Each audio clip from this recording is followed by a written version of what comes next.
toes on the ground and the ball close to the heel of the foot, underneath the heel of the foot. And again, same, horizontally, side to side. And that's about it. If you feel a lot of tension, then just stop there, press into it, and hold it until the tension releases. The benefits of this foot massage is that the body is covered in connective tissue, which starts in the feet. So by releasing tension in your feet, you're actually releasing tension in the rest of the body. Thank you for joining me. Don't forget to breathe into your feet, and happy stretching.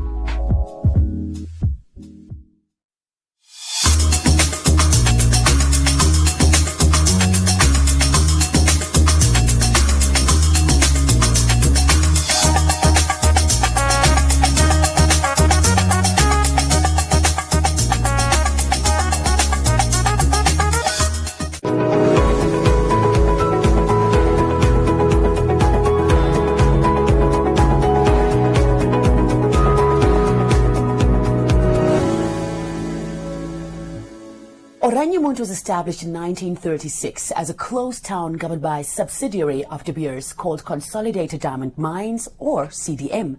Namdeb, formerly CDM, provided Oranjemund's residents, mostly employees of the mine, with all the services that were required for the people of the town. In the 1990s, however, Namdeb began scaling back their role there, and now Oranjemund is, or OMDis' journey to 2030 has begun, a journey that is expected to see changes that will see the town reach its full potential. Welcome. My name is Sheulenga. As part of a series of interviews focused on Oranjemund's transformation, we are speaking with residents of the town that are actively involved in building Oranjemund's future. Jürgen, thank you so much for joining us. Tell us about your connection with Oranjemund. Yeah, my connection started 25 years ago. I came in 1995 as an exploration geologist, and I initially came for a 6-month contract, literally a 6-month contract, and 25 years I'm still here, so that kind of shows the magnetic effect of the place. I initially didn't come for geology, I came for the wind.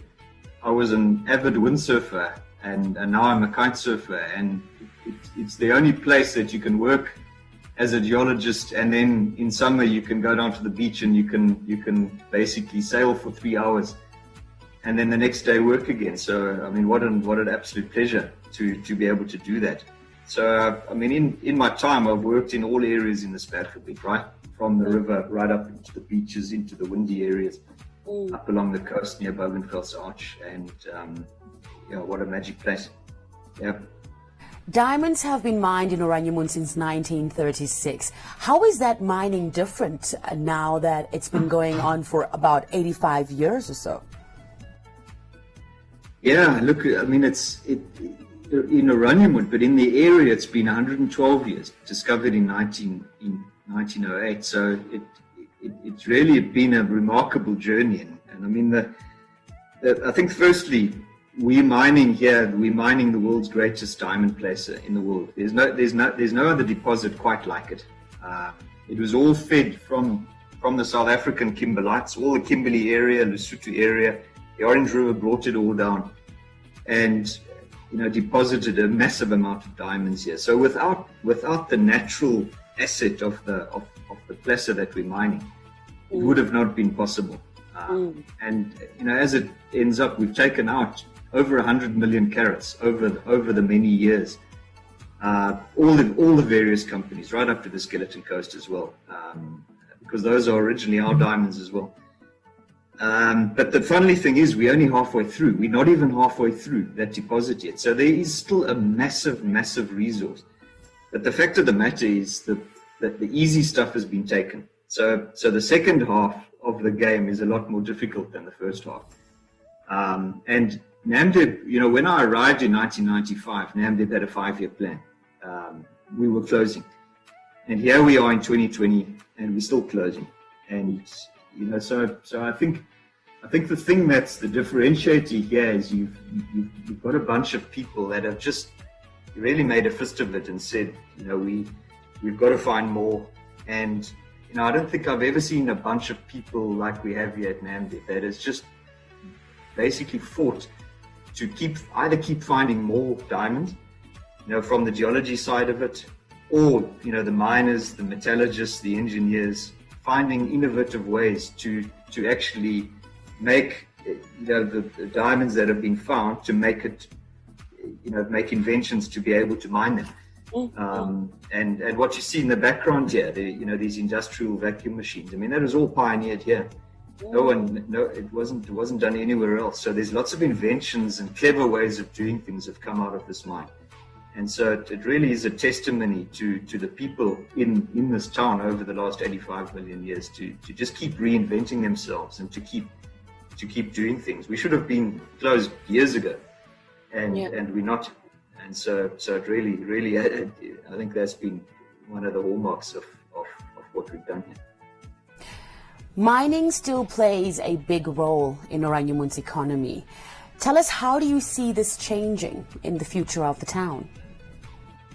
Yeah, look, I think mining is going to still play a big role in the years to come. Currently, Namdeb is working, obviously, officially we've got 2 years left in the life of mine, but we're working on a longer plan. And obviously there's still water that has to flow under the bridge, etc., etc. But we think we've got a credible plan to take this way into the future.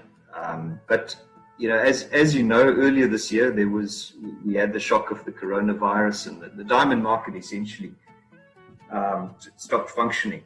And 2008, we had a similar thing. So there's a few things that have to fall into place for us to have a longer plan.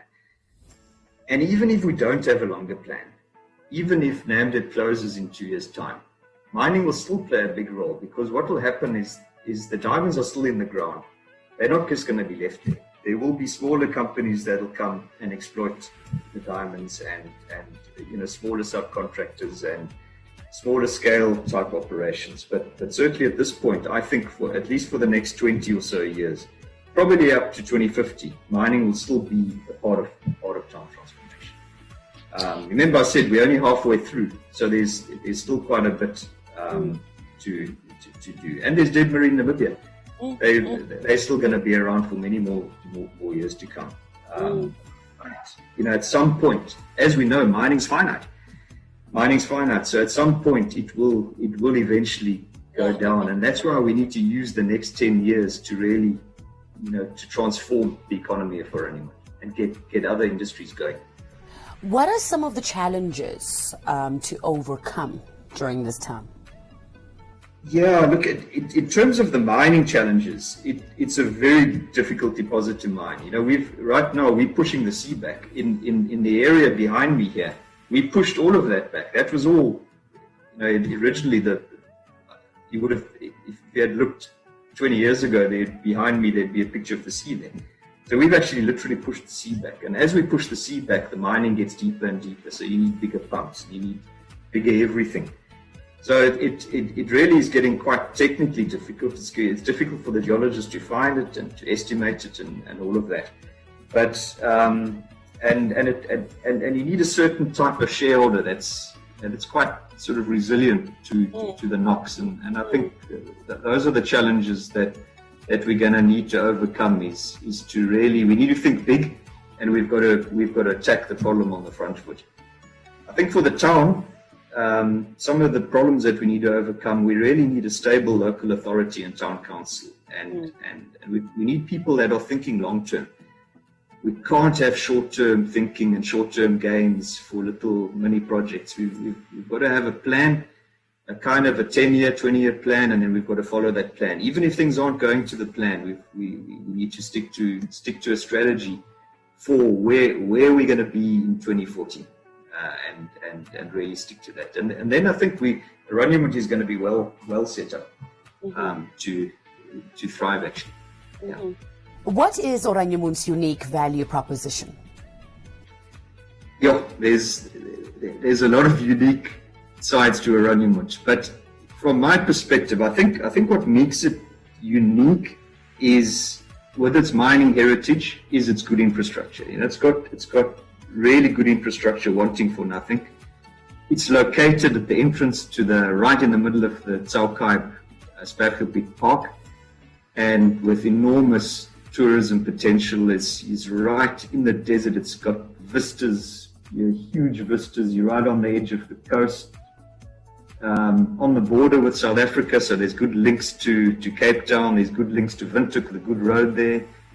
Before COVID, we had flights coming in every day, one from Windhoek, one from Cape Town, or you could get to either of them daily. So and you're really wanting for nothing. I think the other thing is that the citizenry of Oranje has got a really high proportion of skilled people. From the mine, you've got lots of artisans, you've lots of craftsmen. I mean, if you want anything fixed, you could go to anyone and they can weld and they can fix your car. And, you really are wanting for nothing in terms of skills and all of that. And so I would say right now, the thing that probably makes it the most desirable is that it's a blank canvas. It is this mining town waiting to be shaped into something else. And it really is a blank canvas. And at the least, it's just a great place to live and a good lifestyle town. So I think between the tourism and agriculture and other plans, just a great destination for lifestyle living and a place to come and do things. And I'm really looking forward to seeing how the townspeople switch on to using their skill sets for other means, not just the mine now. Yeah. Speaking of a blank canvas, you've been there for 25 years. What is your wish for the town of Oranje? Sure. My wish for the Oranje is that I really wish that mining in its current form can continue for at least the next 10 years, possibly 20 years. I think it's such a delicate part of the development and of the town. And right now, a mine closing and a big exit of people and feet out of the town isn't going to do it any good. I think we need a stable town with an economy like it is now, and to create that stableness so that the town council and the local authority can get on the front foot and start and really establish themselves. And then we can allow the OMDis and the town council and Oranje 2030 to actually start attracting entrepreneurs and kick-starting other industries in town while mining's paying the most of the bills. Bring in these other industries and start spawning them and getting them off the ground, so that when mining eventually does start flagging and scaling down, as it inevitably will, that you've got a few of these industries in place and ready to do the uptake. I'd really like to see lightning fast internet, fiber type stuff that you can attract the world-class architects. So even if they're working in Windhoek or in Cape Town, they're actually sitting here in town working. They could be working from New York or whatever. Why not? Now with COVID, we are the ultimate place to social distance. You walk out into the desert, there's no one around, and so I think we are going to attract that type of worker, but we need the infrastructure for that. Possibilities are huge, and I think at the end of it all, it just remains a great place to live. It remains an excellent place to raise a family, as I found out, and it's just a wonderful place. So some educational hub, maybe university one day, but all in all, what I'd really like to see, thriving economic hub with innovative people, modern industries running on clean energy, and a citizenry that's involved and really embracing all these changes, so that we can attract more and more good quality people and tourists. And it's a place that people talk about as a destination, not just this ghost town. And so I think if we can have all of that, I think there's a good future for the people of Oranje and for Namibia. I think it's going to become a jewel in the crown of Namibia. In October 2021, NAMDIP announced an extended life of mine for their land-based diamond mining operations in Namibia. Under the previous business plan, the life of mine would have come to an end in 2022. With this extension, the future of diamond mining and the associated positive economic and social impact is ensured into the future. While it is imperative for the future of Oraniemund that different industries are developed beyond a reliance on the mine, this extension means that NAMDIP, as well as organizations like OMDis, can keep working on developing these industries to ensure a sustainable future for Oraniemund and its residents.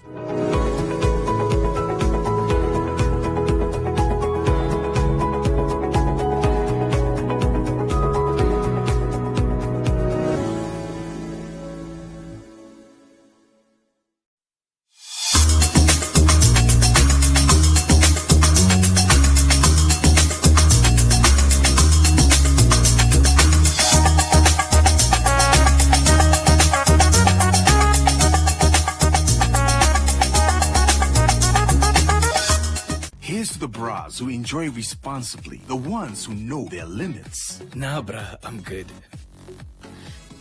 Here's to the ladies who pace themselves in between drinks, the ones who can still kill it on the dance floor, the ones who are still the life of the party.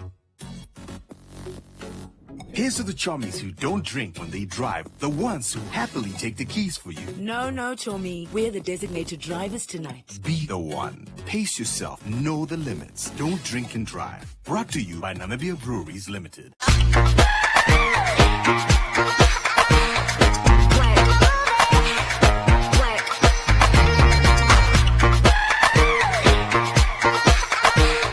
Fresh FM, young hearts, fresh beats.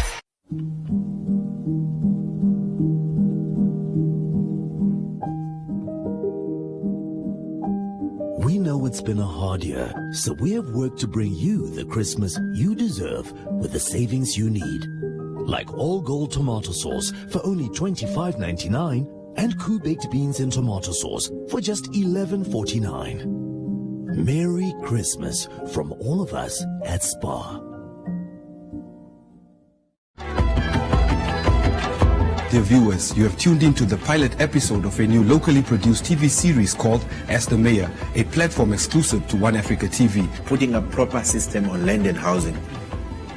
There are no systems in the city. So these are the things that we have now done, because the problem is that it's chaotic all over. You cannot tell people that you must follow the procedures if the procedures don't work. We are now showing for the first time that whether you are a president, whether you are a minister, whether you are an AR activist, whether you are a Nudo activist, whether you are a bishop, whether you are a pastor, there must be order in Windhoek. Have a ball this festive season with brand new entertainment. Get warm and fuzzy as we relive the perfect family Christmas again and again. Merry Christmas. Merry Christmas, Dad. Ride the lightning with Wonder Woman as she saves the world once more. Have you ever been in love? A long, long time ago. And kick up a sweat as a kung fu master defends his family against dangerous gangsters. Got that? Got it. Got it. Watch brand new entertainment even on the app by getting and staying connected to DSTV.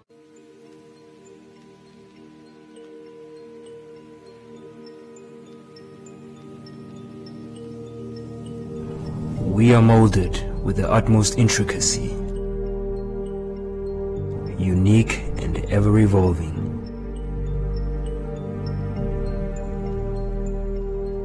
But we will always need a guiding hand.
We should celebrate the Constitution Day in a much more vigorous way.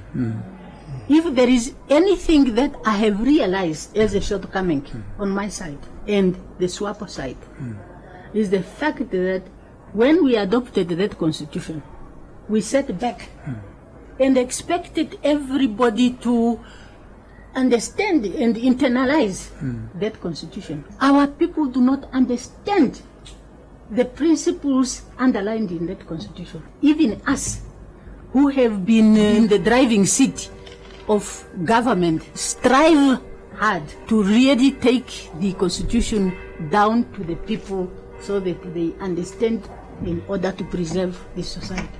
Constitution making is not just a matter of writing a law and then putting it away in some drawer. It's very real. It's very real to people. It's very real to very real people to have a constitution. It is the basis on which we bring government to account. It is the basis on which we are driving for making good on the promise of dignity, so that people have a toilet in the mornings, and water, and power, wherever they live. And they have an education, not in a tent, and not in a class of 80.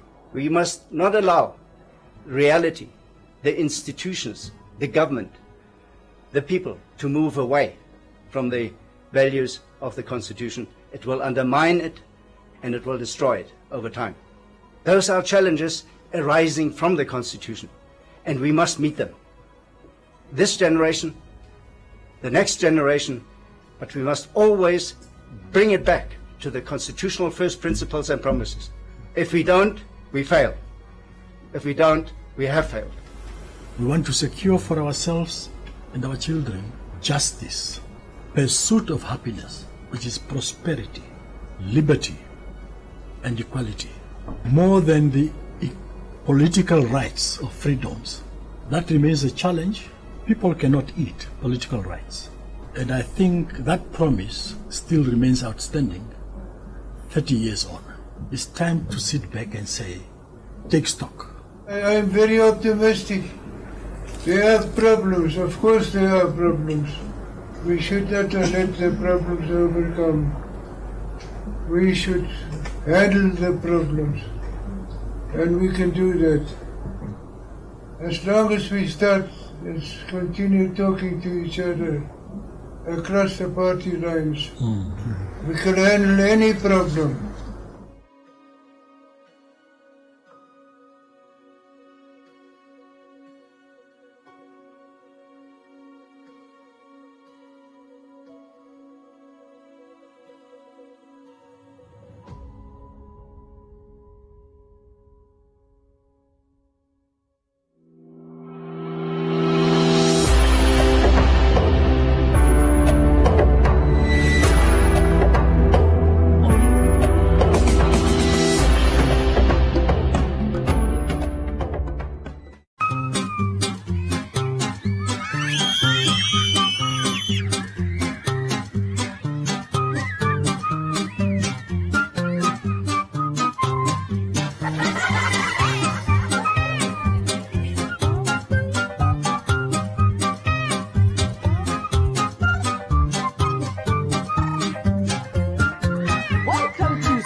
To Super Virtues. Yep, this is that show where we talk all about those virtues. We live by them, we practice them, and we share them with all those around us because we're different, we're special, and we belong to Jesus. I am so excited. Today is Thanksgiving. But before we talk all about Thanksgiving, where on earth is heroic Henry? Henry! Oh, there you are. Hi. I'm so glad you could join us. Today's Thanksgiving. Yay! Thanksgiving is one of my favorite events every year. So, tell me, why do you like Thanksgiving, Henry? Well, I love Thanksgiving because it's a special day where I wear nice clothes, go to church, dance, and praise God. Thanksgiving. No, Henry. It's not just only on a special day we get to do Thanksgiving, but every day, because Thanksgiving is our expression of appreciation towards God. In today's episode, we will get to know what Thanksgiving really means, why we should be involved in it, and the benefits of Thanksgiving. Please stay tuned. I will be right back.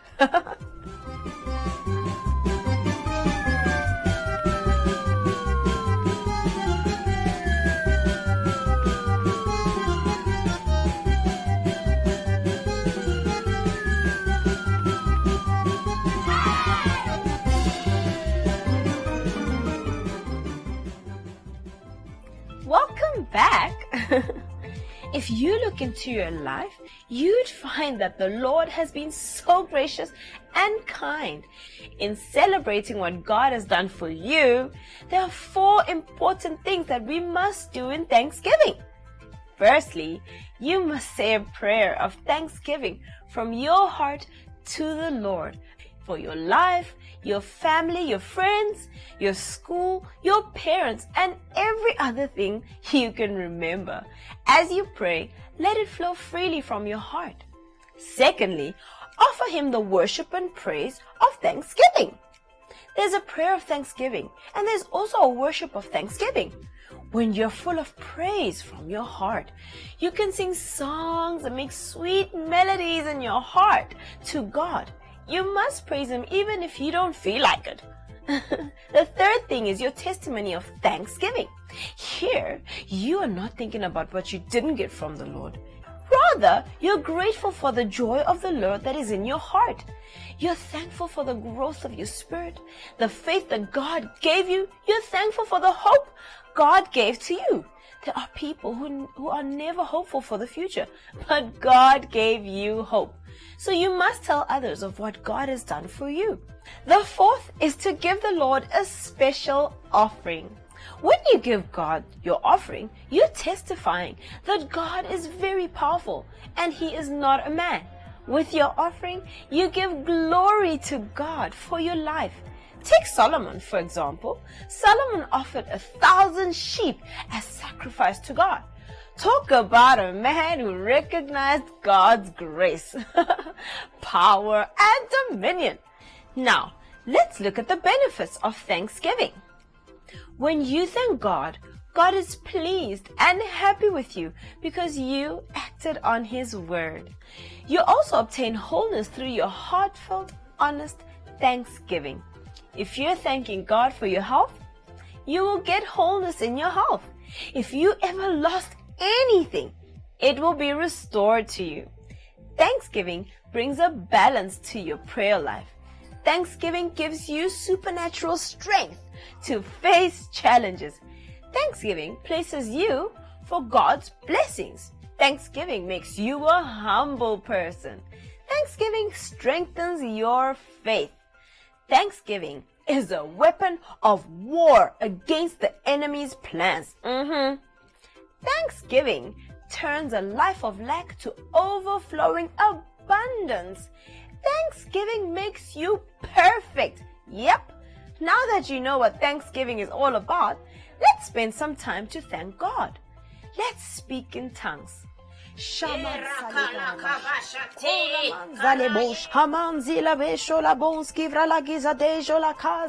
Hallelujah, hallelujah, glory. Make sure you stay tuned on our next episode. And thank you so much for spending the day with me and Heroic Henry. Wow! Where are my friends? We still have to dance. It's still Thanksgiving.